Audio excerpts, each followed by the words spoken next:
La pandemia por el COVID-19 ha traído diversas implicaciones para la vida diaria. Uno de los grandes impactos fue a la salud y a la economía de las personas. Sin embargo, los índices de inseguridad incrementaron, no obstante que haya poca gente en la calle. Algunos especialistas en el tema, como Gustavo Mauricio Bastien Alvera, maestro en Derecho Internacional Público por la Universidad de Leiden, nos dice que existen aristas al problema para analizar, como el incremento de delitos al interior del hogar, la suplantación del Estado por grupos criminales en la imposición de medidas de cuarentena y las implicaciones de la pandemia para las instituciones policiales. Por la necesidad de conocer más sobre el tema, conversé con Macarena Rau, que desde Chile nos comparte su opinión sobre la seguridad ciudadana en tiempo de COVID-19. Comenzamos.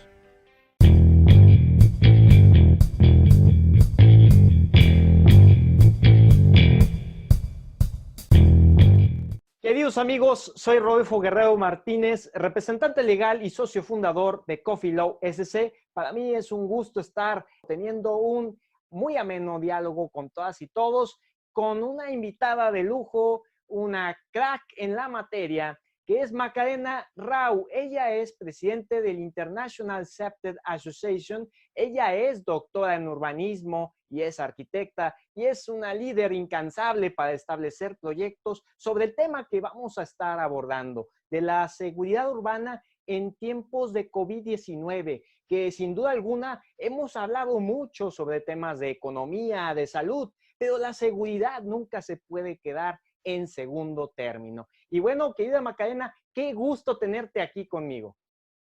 Muchas gracias, Rodolfo. Encantada de participar y de tener esta plática contigo. Muchas gracias por invitarme. No, bueno, desde luego, estimada Macarena, saber el ABC de las cosas. Cuando hablamos de seguridad se desprenden muchas concepciones y en esto, pues, tú sabrás mejor que yo de los altos índices de criminalidad que existen en toda América Latina. Y bueno, ahorita con estos tiempos de cuarentena no podemos pensar que todo es miel sobre hojuelas. Efectivamente, lamentablemente y de acuerdo a los indicadores internacionales y a las estadísticas que se manejan tanto en agencias internacionales como en los distintos gobiernos, nuestra región, la región hispana, es una, si no la más criminógena del mundo. Por lo tanto, a pesar de que tiene muchas bondades, pero tiene esos grandes problemas y sin duda que una alta criminalidad disminuye la calidad de vida de los habitantes de la ciudad. Y eso, si además le sumas la crisis de COVID que estamos viviendo, torna el escenario del crimen urbano en una alta complejidad. Seguridad urbana en tiempos de COVID-19. Básicamente, lo que yo quiero decir con ese título es que efectivamente, desde la perspectiva de CEPTED, que es la metodología que yo manejo para la construcción de ciudades más seguras, hemos tenido que adaptarnos rápidamente a la situación de crisis y pandemia mundial que está viviendo el planeta.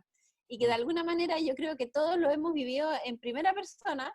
La forma en que nos relacionamos en la ciudad está cambiando, la forma en que habitamos la ciudad, la forma en que nos conectamos o nos distanciamos, la forma en que nos protegemos de no contraer este virus, de no, si somos portadores, de no contagiar a otros, y eso también está afectando en cómo es el modus operandi del crimen. Sí, claro que sí. Todo eso son los factores y bueno, desde luego cuando se da este encierro para prevenir las cuestiones de pues que no haya más contagios, se platica, bueno, hay varios factores, por ejemplo, que exista mayor índice de criminalidad dentro de los hogares, que el que es el criminal se haga pasar por el gobierno y empiece a hacer acciones altruistas. ¿Qué me puedes decir de todos estos factores que se están viviendo en esta pandemia? Bueno, lo primero es que efectivamente lo que tenemos que tratar de establecer son datos científicos o datos ciertos, porque uno no puede decir muchas cosas, hay muchas opiniones dando vuelta, pero si nos vamos a la evidencia científica, lo que sí estamos observando como cambios en los indicadores delictivos es un incremento hasta del 80% de la violencia intrafamiliar. Sí, altísimo, altísimo. Y eso lo sabemos por fonodenuncias, porque ya se están registrando operativos o intervenciones hacia esas familias que están sufriendo con violencia intrafamiliar, y esto no solamente está ocurriendo en Chile, sino que está ocurriendo en toda la región. Otro aspecto que es muy importante y que tiene mucho que ver con la seguridad urbana es la percepción de inseguridad.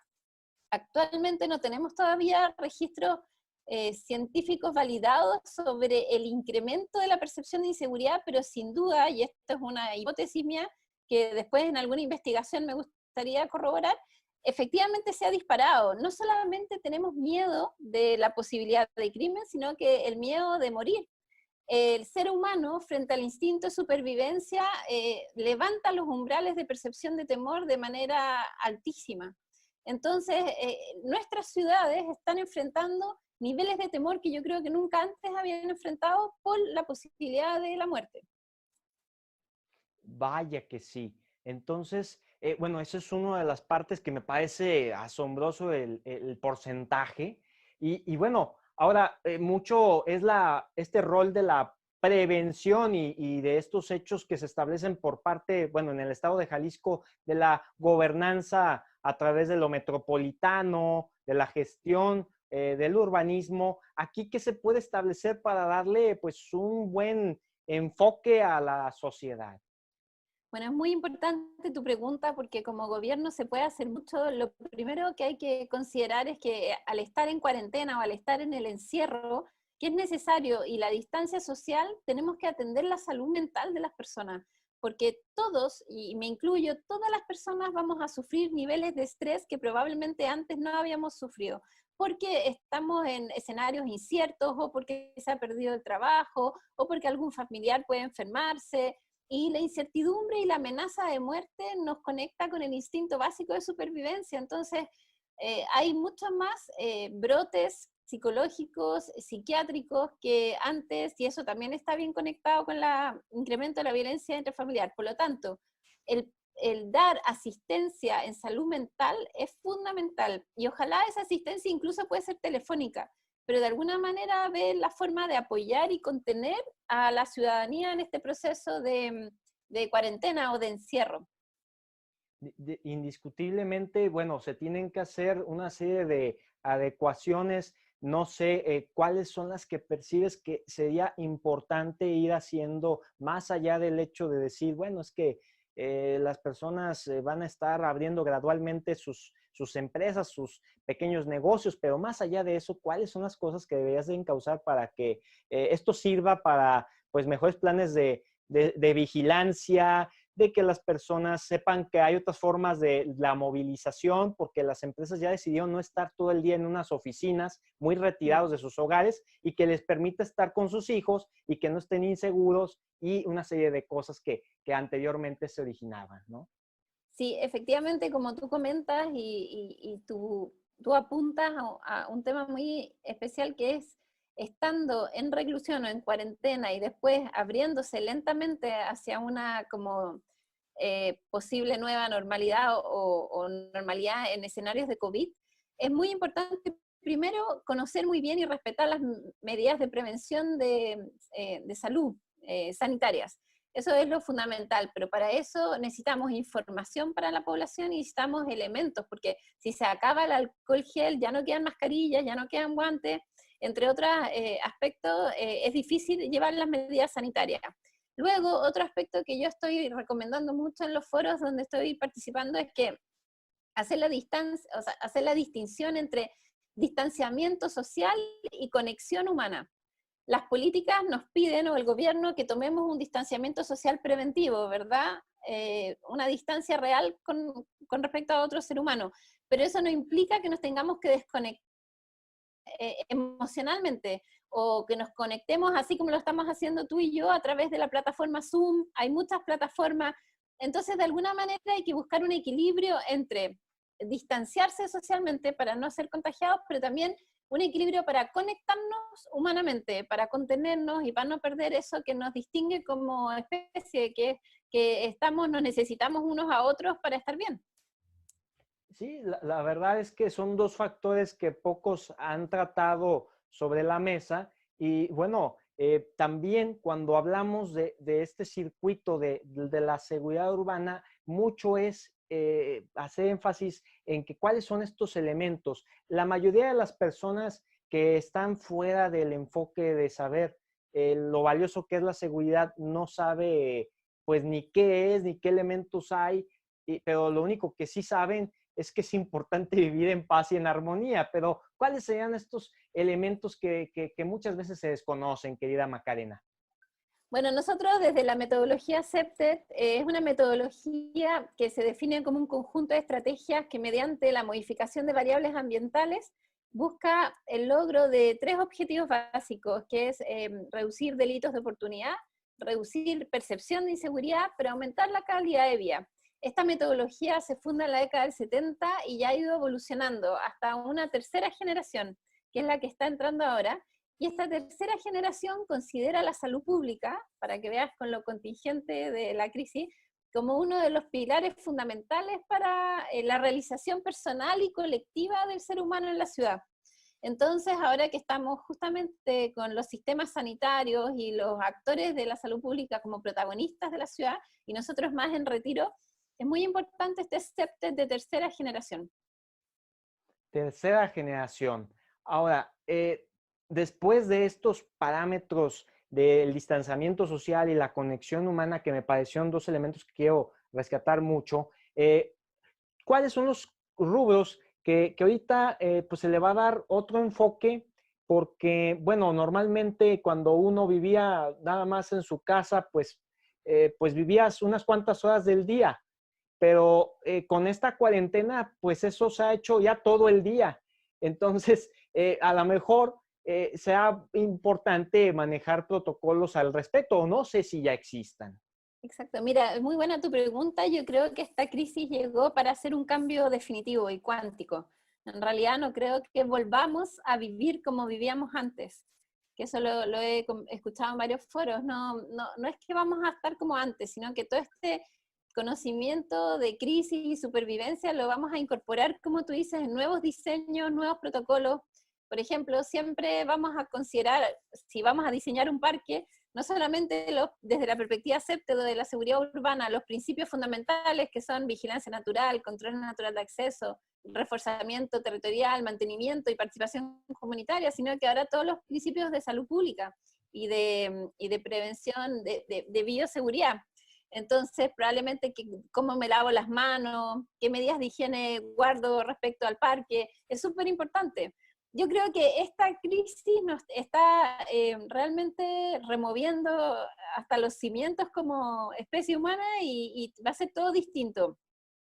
Otro aspecto que quiero destacar y que nos ha tocado mucho trabajar es la solidaridad entre ciudadanos, porque esta crisis nos está llevando al límite de si vamos a tener recursos, vamos a tener situaciones de desempleo, de mucha pobreza, y ahora más que nunca, aunque tengamos distancia social, la conexión humana y la solidaridad, la empatía que tengo por otro es fundamental para que podamos salir adelante. Definitivamente pues pone a colación, no se puede pensar en una seguridad si no existe pues esa idea de implantar valores y principios, ¿no? Esa seguridad ciudadana que hoy por hoy pues a lo mejor hay una diferente concepción o mano de acción de cada uno de los gobiernos desde México, cada uno de los países de América Latina, no sé, a principios de este siglo XXI, a este 2020, ¿cuál ha sido tu percepción de estos cambios? Se han dado cambios importantes, quiero pensar. Sí, bueno, básicamente es la participación del ciudadano. Esa es la diferencia entre lo que son más las acciones de control de la seguridad, que también son súper importantes y muy necesarias, pero también la seguridad ciudadana y su misma definición plantea al ciudadano, a la persona de a pie que vive, el vecino y la vecina, podemos decir, como el eje de este modelo. Y en ese sentido es corresponsable. ¿Y qué significa ser corresponsable? Que puede tener ideas fantásticas de participación en la seguridad urbana, pero también responsabilidad. Responsabilidad en la denuncia, responsabilidad en el control social informal. No sé cómo está en México, pero acá se usan mucho las apps. So Safe es una app que tenemos, donde los vecinos pueden denunciar con su teléfono qué está ocurriendo, en los barrios, en las colonias, y es increíble cómo con esas denuncias se generan operativos policiales y de los municipios, por ejemplo. Sí, bueno, acá se ha hecho también algunos avances, incluso las mismas redes sociales, querida Macarena, cómo a través de las colonias hacen los grupos de WhatsApp y esto es importante porque, bueno, hace que los ciudadanos, las colonias, las personas se conozcan entre sí porque a veces no tienes diálogo con el vecino que está a un lado. Entonces eso es también lo que puede robustecer mucho a la seguridad. Algo que a principios de los años 2000 no se tenía el progreso de las redes sociales y que hoy por hoy ya son una realidad. Facebook, Twitter, Instagram, ¿no? Todas WhatsApp, estas sirven sí. para empoderar esta seguridad ciudadana, ¿verdad? Exacto. Y en estas situaciones de crisis yo he visto, por ejemplo, iniciativas muy loables en comunidades donde se organizan a través de WhatsApp para guardar a los abuelitos, que son una generación que pueden ser de riesgo, obviamente, con el COVID, y se preocupan entre vecinos más jóvenes, vecinos y vecinas, de abastecerlos, de llevarles las cosas que necesiten para que ellos no tengan que salir. Por eso va a ser interesante cuando hagamos estudios más científicos post-crisis, de todos los cambios que se generaron y hacer un balance porque de las crisis también salen oportunidades de crecimiento. Y mira, ese es un punto que me parece invaluable, que son esas oportunidades. Creo que a veces es un poco precipitado hacer algunos juicios de valor, pero a lo mejor alguna opinión que tú percibas que son algunas oportunidades que van a empezarse a desarrollar más post-COVID.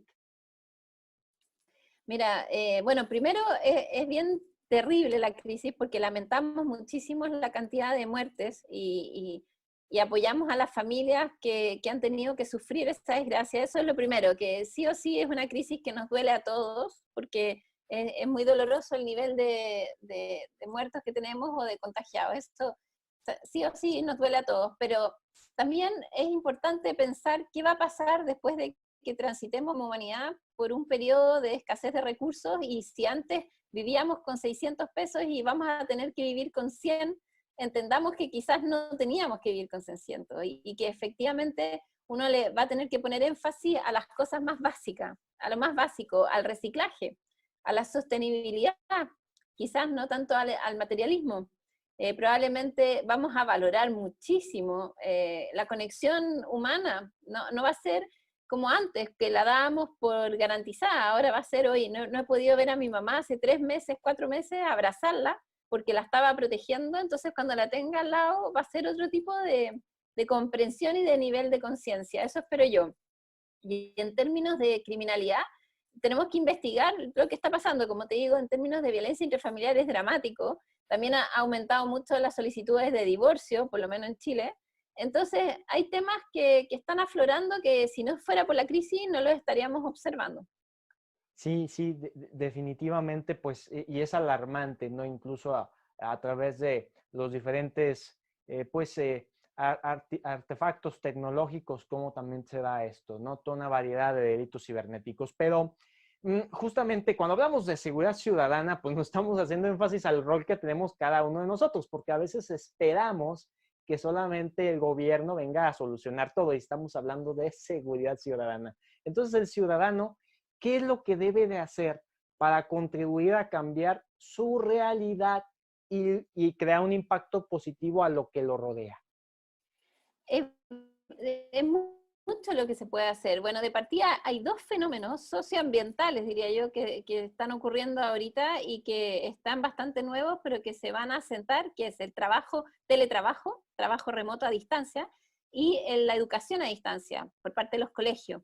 Y eso es una tremenda revolución, porque los colegios, por lo menos los que conozco yo en nuestro país, me imagino que en México también han tenido que adaptarse a la carrera y corriendo a esto de educar a los niños a distancia, que implica no solamente que el colegio lo haga y los niños puedan conectarse, sino que los papás los ayuden a distancia. Entonces, hay todo un cambio en la comunidad escolar y ahí necesitamos papás que apoyen, papás que se informen, papás que aprendan a usar el Google Classroom o otras plataformas, por ejemplo, Y por otra parte está el trabajo a distancia, donde los empleadores de manera forzosa han tenido que instalar sistemas de teletrabajo y eso modifica todas las dinámicas de la empresa, de la producción. Entonces, por eso, efectivamente, este es un cambio cuántico. Vamos a hacer una sociedad muy distinta cuando salgamos de esto. Y esos aprendizajes que han sido forzosos y a veces a la carrera, hay que integrarlos y potenciarlos y no perderlos.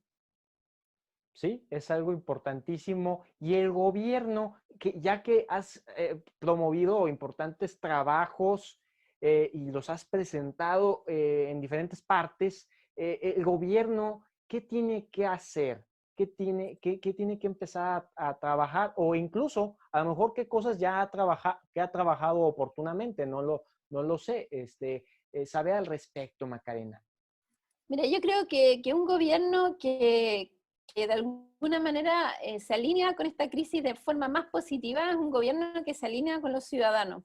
Y en ese sentido, no tratar de gobernar tomando distancia de los ciudadanos pensando que están encerrados en sus casas, sino que nuevamente con el principio de CEPTE de la participación comunitaria, tratar de estar lo más sensibles, empáticos y receptivos a los ciudadanos como expertos nativos ambientales, porque sin duda que es tan grande la crisis y los desafíos que enfrentamos que trabajando en equipo, gobierno y ciudadanos, vamos a tener muchos mejores resultados y más sostenibles en el tiempo.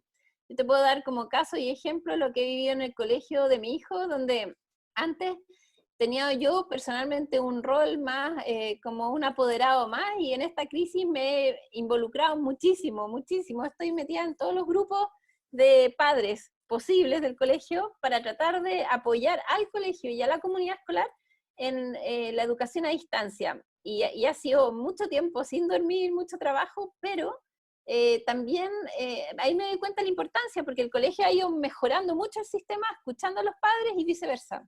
Lo mismo se da a otra escala con gobierno y ciudadanos, que los escuchen y que estén receptivos a mejorar juntos el sistema, porque nadie había enfrentado esta crisis de esta forma antes.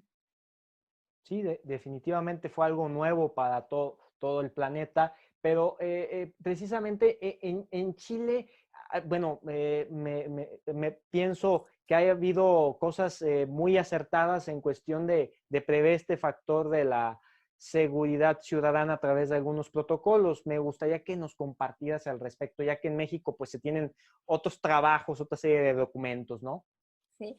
Bueno, en Chile efectivamente existen grandes trabajos de control, el año pasado, de haber salido en las noticias, tuvimos momentos bien difíciles de un estallido social muy grande, pero también es un estallido social con bases, porque efectivamente dentro de los indicadores aparecemos como uno de los países más desiguales, entonces era un estallido social que estalló el año pasado, pero se estaba alargando hace mucho tiempo. Y efectivamente hay protocolos de control del delito que son efectivos, pero también de prevención. Y en eso yo me siento bien responsable. A mí me tocó fundar en Chile el año 2005 la primera unidad a nivel de gobierno de prevención de la violencia y el delito para todo el país. Y fue una bonita semilla que planté y eso ahora creció después de varios años y es la Subsecretaría de Prevención del Delito, que ya es un órgano del gobierno importante, con presupuesto y con un montón de programas. Son programas sociales, psicoemocionales y situacionales, o de CEPTED, que es un poco mi especialidad. Y en ese sentido es muy importante siempre combinar estrategias que sean tanto de control del delito, de reinserción, para reinsertar a la población penal, por ejemplo, y de prevención social y situacional de la violencia y el delito. Muy importante porque yo quiero deslindarlo totalmente a veces de la política como tal, que a veces se distorsiona el concepto, de los trabajos que justamente hacen los ciudadanos, los profesionistas como tú, y que actualmente representas a una organización muy importante que es International CEPTED Association. Y a mí me gustaría cerrar en estos minutitos que nos quedan, que nos platiques la misión y el rol que tiene CEPTED desde hace ya algunos años. Bueno, para mí es un honor enorme que mis colegas criminólogos ambientales me hayan elegido como su líder mundial de la ICA. La ICA es una ONG, una organización sin fines de lucro que se establece en el estado de Alberta, en Canadá, en 1996. Y desde esa fecha hasta el presente se expande como el gran paraguas que congrega a todos los practicantes de CEPTED, que es de alguna manera la metodología de la criminología ambiental, una metodología teórico-práctica. Y lo que tenemos como misión es difundir la metodología CEPTED. Estamos en más de 20 países, tenemos representación en todas las regiones del mundo. Actualmente una de las grandes como iniciativas que estamos llevando son webinars o diálogos sobre cómo presentarnos, cómo trabajar la crisis COVID y cómo podemos proponer escenarios de recuperación. Por ejemplo, en junio iniciamos esos diálogos, va a participar India, Australia, África, Europa. Después tenemos otro que es solo para las Américas, donde está Canadá, Estados Unidos, América del Sur. Entonces la verdad es que tengo ahora una responsabilidad mucho más global. Estoy más a una escala mundial, pero sigo siendo latina, mi corazón está acá, y preocupada por lo que le pasa a nuestros amigos y hermanos hispanos. Sí, definitivamente, pues, y cuando se tiene una responsabilidad, sí, involucra una serie de visiones mucho más grandes, porque los usos y costumbres también influyen para establecer el significado que tiene la seguridad ciudadana. Bueno, pues justamente este exhorto, Macarena, que le puedas hacer a los que nos ven y nos escuchan, muchos de ellos profesionistas, otros pues padres de familia, otros miembros del gobierno, ya sea del ejecutivo, del judicial o del legislativo propiamente, que deban de hacer para que podamos juntos robustecer este importante tema, factor que es la seguridad ciudadana. Bueno, primero que nada, mandarles mucha energía y mucha fuerza en estos momentos difíciles, porque obviamente que como humanidad enfrentamos una crisis sin parangón que no había sucedido antes, pero sin duda mi gran mensaje, y es un poco lo que yo aplico como líder de la ICA mundial, es trabajar en equipo. Creo que lo que nos une tiene que ser justamente nuestras diferencias. Si nosotros logramos integrar las diferencias y tenemos como una respuesta híbrida y rica en matices, vamos a poder cubrir mucho mejor las necesidades de todo el planeta. Como tú bien decías, no es lo mismo lo que ocurre en Nueva Zelanda con lo que está ocurriendo en Chile o en México o en Australia, pero sin duda que si trabajamos en equipo, este es el momento en que tenemos que jugar en el mismo equipo. Y esa es mi invitación, porque nos estamos jugando mucho como humanidad y como planeta. Y bueno, esta pregunta siempre la hago a grandes invitadas como tú, mi querida Macarena, es ¿qué libro les recomiendas a los que nos están viendo y escuchando ahora que se está promoviendo mucho que, pues, en lugar de pasártela mucho tiempo, como ya es por costumbre ahorita en estos tiempos de pandemia acercados al computador o al televisor, pues mejora un libro? Pues, ¿qué libro te marcó que tú recomendarías mucho a que lo lean, a que lo chequen, a que reflexionen? Hay un libro, bueno, hay muchos que me gustan mucho, pero hay uno que me marcó y que lo sigo leyendo y que siempre es vigente, que no sé, es como especial eso, porque siempre está vigente el libro, y es de 1962 de Jane Jacobs, que se llama Vida y muerte de las grandes ciudades americanas. Y de alguna manera Jane Jacobs plantea qué es lo que va a pasar con las ciudades en el futuro, y creo que esta crisis que estamos viviendo ahora, ella la esboza en este libro. Entonces se los recomiendo, un libro que habla sobre la escala humana, sobre conectarnos unos a otros y cómo hacer que los espacios más pequeños de la ciudad sean seguros para que la ciudad completa finalmente sea una ciudad segura. Bueno, pues te agradezco muchísimo. Es un libro importante que se debe llevar como mensaje los que nos ven y nos escuchan. Ella ha sido Macarena Rau, presidente del International CEPTED Association, una arquitecta destacada y promotora de que se establezca la seguridad y la convivencia pues, en todos los miembros que conformamos a la sociedad. Muchísimas gracias, querida Macarena. Muchas gracias a ti, encantada, y mantente a salvo. seguro. Hay que mantenernos a salvo, querida Macarena. Un gran abrazo desde México hasta Chile. Que estés muy bien. Chao, chao. Queridos amigos, esto ha sido este diálogo sobre la seguridad ciudadana en tiempos de COVID-19 y bueno, como siempre los invito a mandar algún comentario a las redes oficiales y también a las personales Rodo Guerrero por Facebook. Cuídense mucho y continúen viendo este canal.